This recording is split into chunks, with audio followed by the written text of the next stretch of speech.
Sindaco Variati, a Roma ha avuto un imprimatur, penso, importante. Non molti però sanno cosa vuol dire. Lei è stato nominato nel Consiglio di amministrazione della Cassa Depositi e Prestiti.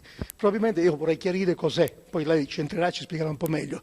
Ma tanto per dare un'idea a chi ci ascolta, Cassa Depositi e Prestiti è nata nel 1850 ed è, come dice anche il nome, è una entità finanziaria di una potenza, in termini positivi, notevole. Dipende, è partecipata all'80% dal Ministero dell'Economia e delle Finanze, il vecchio Ministero del Tesoro, e per il 18% circa da fondazioni bancarie.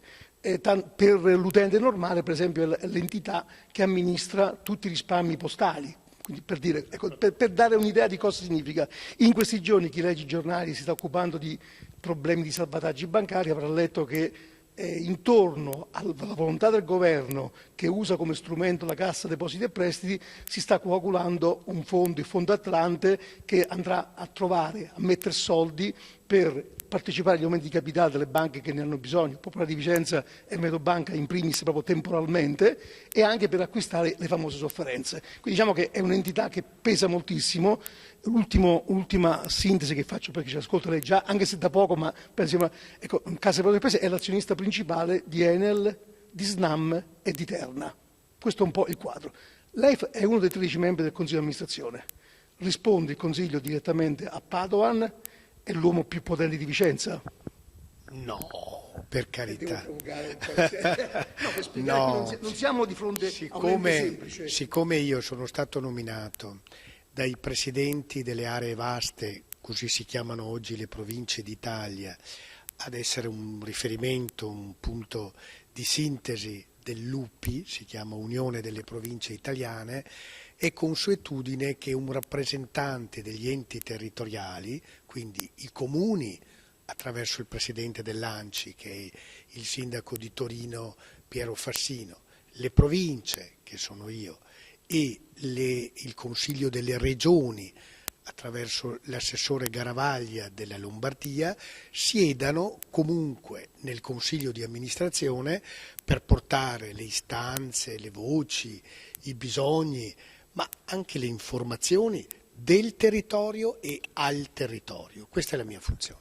Era una battuta per catturare subito l'attenzione di chi ci ascolta. Comunque la Cassa Depositi e Prestiti è un'entità veramente importante a livello finanziario, è lo strumento che il governo utilizza per distribuire fondi agli enti, quindi Stato stesso, Regione, Province e Comuni, e poi nel lato privato per andare a finanziare certe operazioni. Infatti si parla di gestione separata e di gestione ordinaria.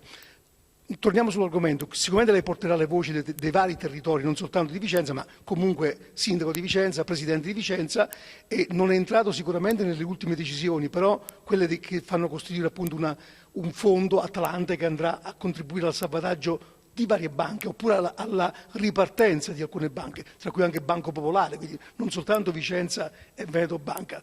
Però sicuramente lei porterà alcune voci e alcune istanze in ambito finanziario.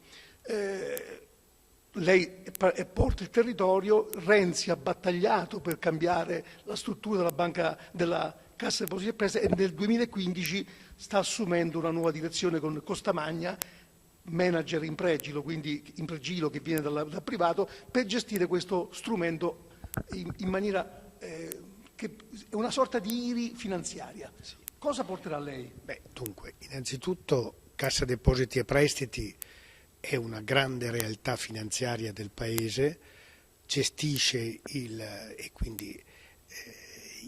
risparmio come raccolta il risparmio postale, che è una delle entità più importanti, e poi negli investimenti, non solo quelli a noi noti come sindaci, come amministratori, e cioè gli investimenti concessi secondo le regole del governo e del Parlamento, attenzione, le regole non le fa la Cassa Depositi e Prestiti, però concede finanziamenti per fare ponti, per fare strade, per mettere a posto in infrastrutture, quindi le manutenzioni straordinarie.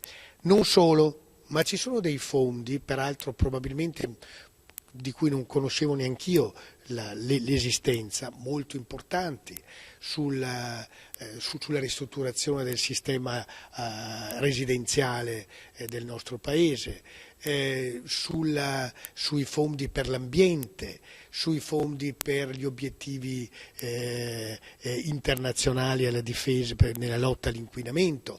Attenzione, cioè linee di finanziamento importanti. Ora, sedere lì significa sapere, uno, comunicare, due, essere un elemento anche, se vogliamo, spero, di trasparenza e portare anche un po' di quelle che sono le esigenze di questa terra veneta e vicentina.